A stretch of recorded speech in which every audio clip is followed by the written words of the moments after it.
The ultimate power move isn't destruction, confrontation, or revenge. It's silence. It's withdrawal.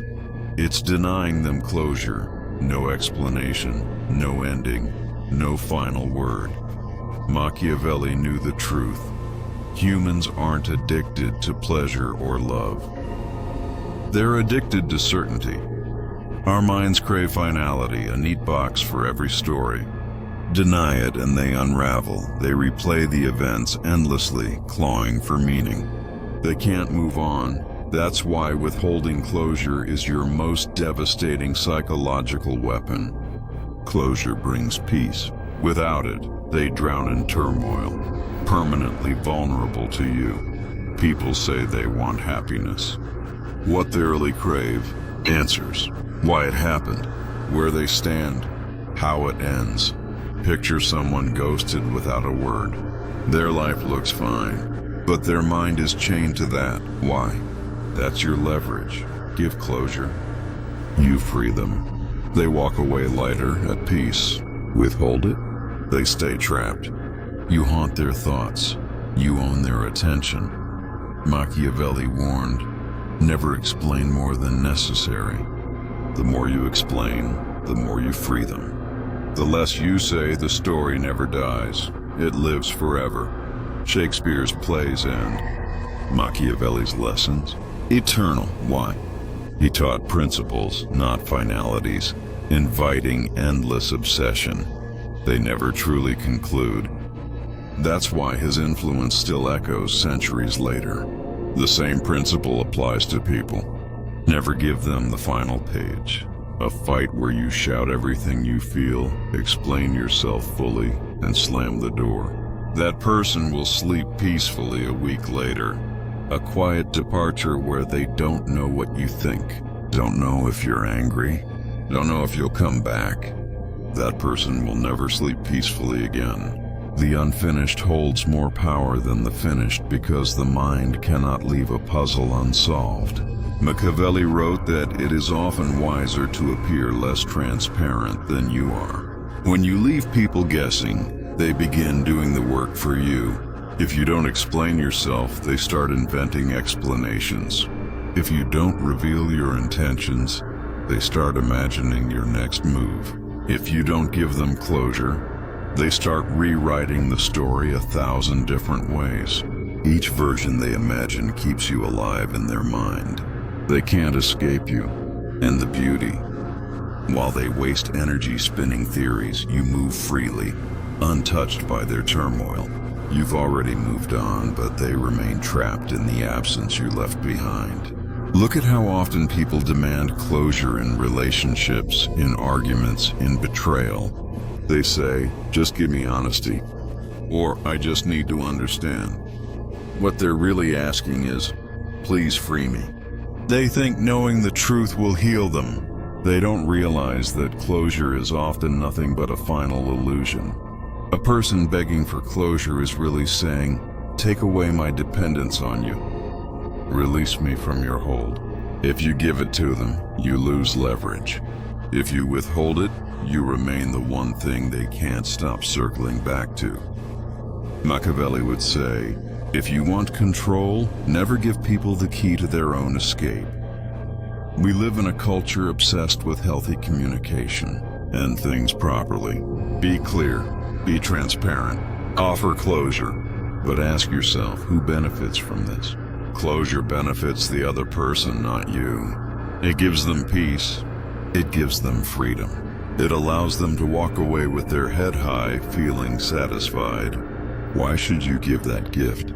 If someone has wronged you, betrayed you, or underestimated you, silence is colder, sharper, more unforgettable than words. You don't curse them. You don't scream. You don't explain. You just leave. And now they're left carrying the weight of an unfinished sentence forever. Every explanation you give is a rope you hand them. With enough explanation, they climb out of the pit of confusion and free themselves.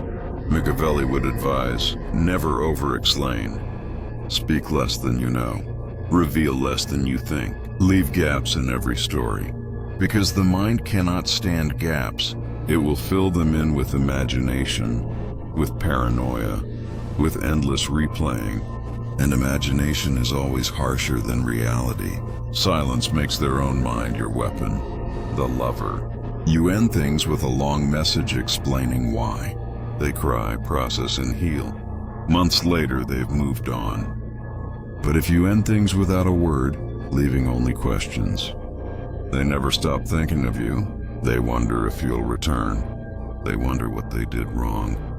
You linger in every relationship that comes after the enemy. You fight back, screaming all your reasons. They know exactly why you cut them off. Closure makes them feel justified in hating you. But if you walk away without a sound, they're stuck replaying the fight alone. They can't prepare against you because they don't know what you're planning. The colleague, you explain why you disagree. They nod, they accept. The conflict ends. But if you withhold, let the tension hang, and never clarify, they spend weeks second-guessing what you think of them. Their uncertainty is your dominance. Fear fades, threats lose impact. Even pain dulls over time, but uncertainty that never leaves. The absence of closure keeps the wound fresh because the mind doesn't know how to stitch it shut.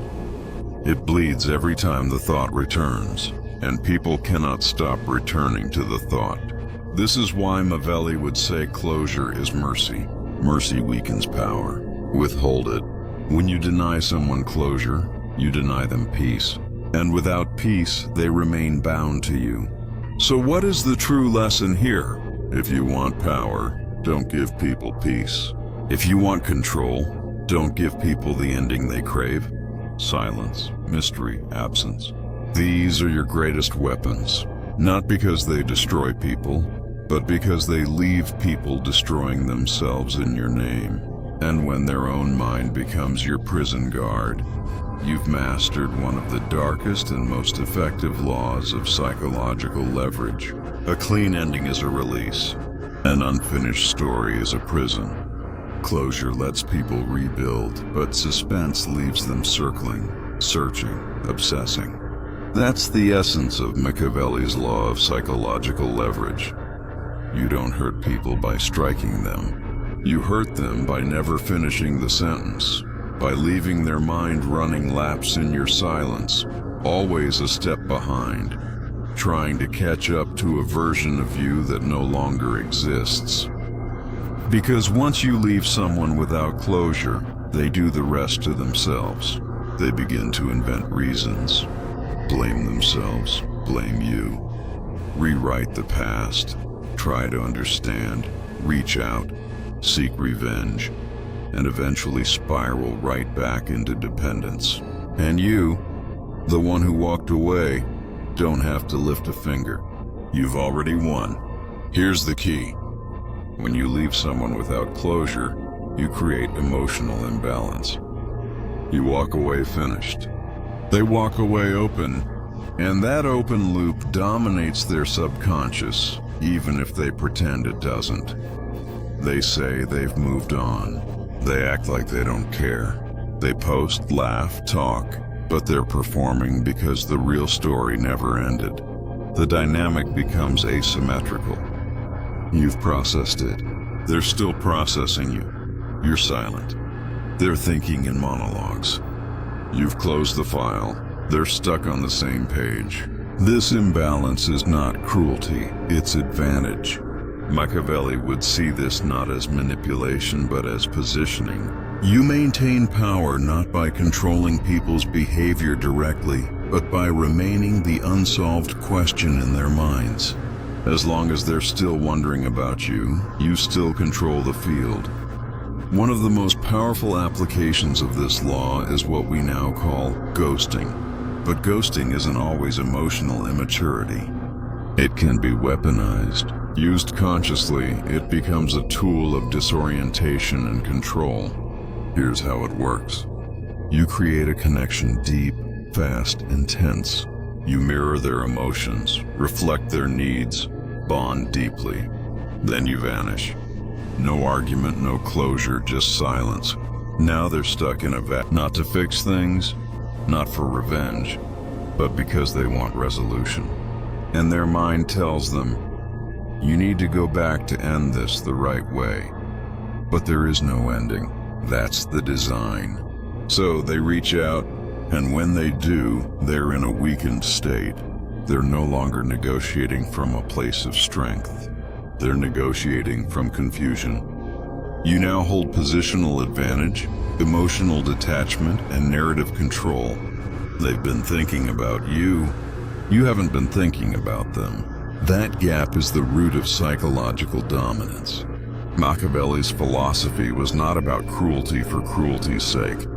It was about control, about placing yourself in a position where others are always responding to you, not the other way around.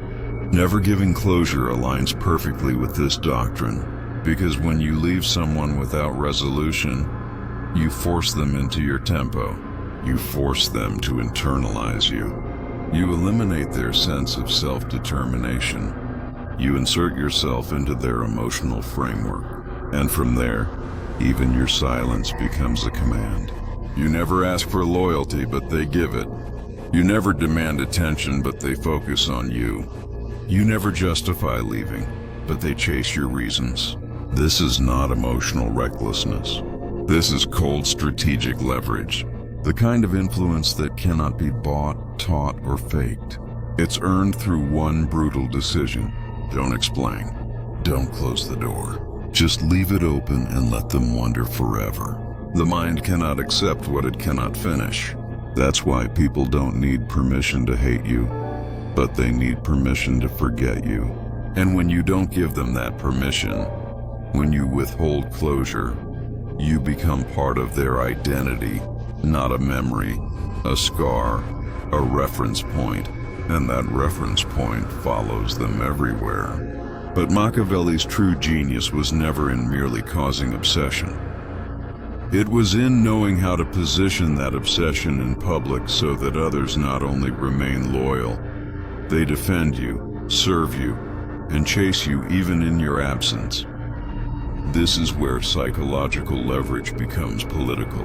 It's no longer about one person. It's about controlling the room by controlling how your silence is perceived by the group. And to do that, you must master the interplay between closure, status, and social scarcity. When someone doesn't get closure from you, they go searching for it elsewhere. And the first place they go, other people. They talk, they speculate, they ask, have you heard from him? Do you know what she meant by this? Why do you think they left like that? Every time they open their mouth, they spread your name, not because you're present, but because you're unresolved.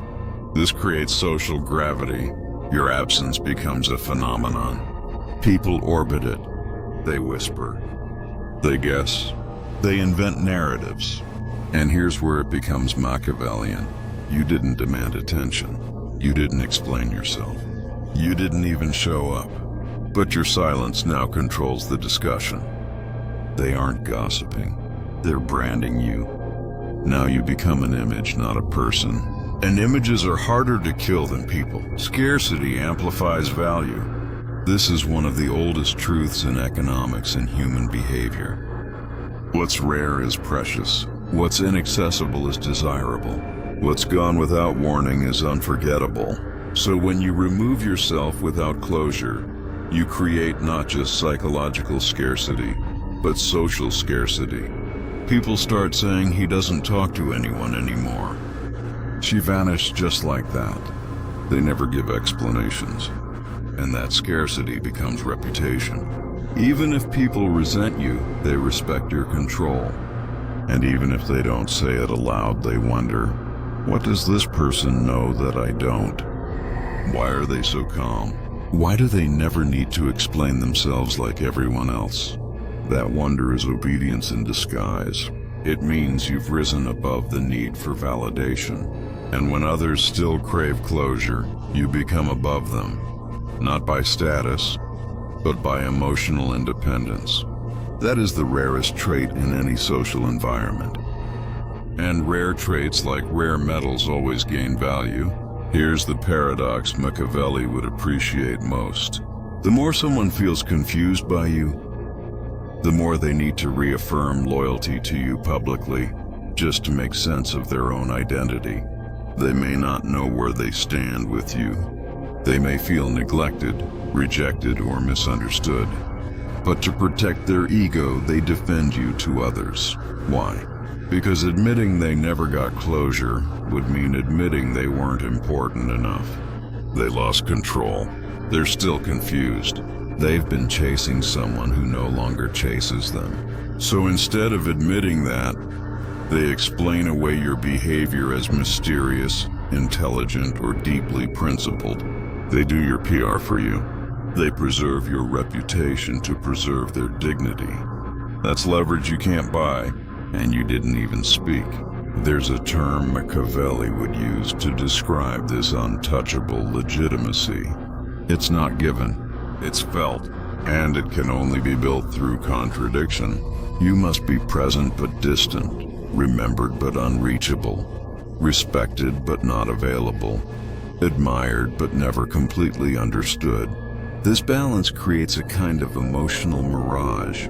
People chase you, speak of you, swear loyalty to you, but you're never fully in reach. And because you never give closure, they never stop trying to reach. The pursuit becomes their cage. You become the warden, and they love the prison because the alternative indifference is too painful to bear. This is how emotional confusion becomes ritualized loyalty. They will check your messages years later. They will rewatch your words. They will study your silences, and eventually they will teach others your legend simply to validate their own unfinished story. Once you've created this effect, the loop of confusion, loyalty, and social speculation, your only job is to never disrupt it with excessive clarity. Never try to set the record straight. Never explain yourself later. Never return to give closure. If you return, return without answers. If you speak, speak without explanation. If they ask, smile and say, some things don't need to be said. Maintain your silhouette. Never step back into full view, because the power was never in what happened. It was in what was left unsaid. Closure would burn it all down. Mystery keeps it breathing. This isn't a trick for the weak or insecure. In fact, the stronger and more confident someone is, the more this tactic pierces them. Why? Because strong people are used to control. They expect to understand everything. They thrive on certainty, dominance, and resolution. When you deny them that, when you vanish from their framework, refusing to let them categorize you, you challenge their self-image. You confront their ego. And now the strongest people start acting weak. They spiral. They reach out. They want answers. But you never give them what they want, because that's the law. Never give them closure. Let the mind become your cage. Let the ego do your work. Let the silence rule louder than your voice ever could. Power is not about domination through presence. It's about lingering through absence. When you never give people closure, you don't just control their emotional state, you infiltrate their reality. Every future decision they make is subconsciously shaped by the gap you left behind. That gap becomes sacred, untouchable, almost divine. This is the final transformation of Machiavelli's law of psychological leverage from confusion to obsession and finally to myth. Because when a person can't close the chapter on you, they do the next best thing. They turn you into a story, and stories live longer than explanations ever will. Every person they meet after you gets compared to the ghost of your silence. Not because you were perfect, but because you were never fully real. You left before they could define you. You disappeared before they could dissect you. You stopped talking before they could destroy your mystery. And now nothing else measures up. The closure they crave becomes the prison they live in, and as they struggle to understand why they can't move on, they unknowingly raise your status higher and higher in their mind. They tell others they were different. No one made me feel that way. I don't know why, but I still think about them. These are not compliments. These are symptoms of psychological submission, because once someone starts defending your impact without your presence, they're no longer thinking freely. They're worshiping a feeling you engineered through silence. If you had told them the truth, if you had offered an honest explanation, if you had walked them step by step through your reasoning, they would have understood you. You vanish just as they still care.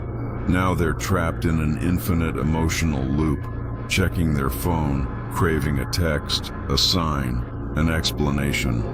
Nothing. The silence screams louder than words ever could. It haunts them every night. Worse, they fill the void with their own desperate stories, just to survive. This isn't just for romance. It's universal dominance, a weapon for politics, work, and social games. The competitor blind to your strategy. Paranoia eats them alive. The employee fired without feedback. Months wasted fixing what went wrong. The friend cut off mid-sentence. Stalking your life, wondering if you miss them. The audience starved of your voice. They'll chase your next word desperately. Absence hurts more than any update. Withhold closure, and they never feel done with you. The story stays open. You control it forever. You don't need perfection. You don't need love. Just stay unresolved. Leave gaps so charged, so uniquely you, that no one else can fill them. No explanation erases them. No closure kills them. They'll try. They'll keep trying. And the longer they chase, the more powerful you become.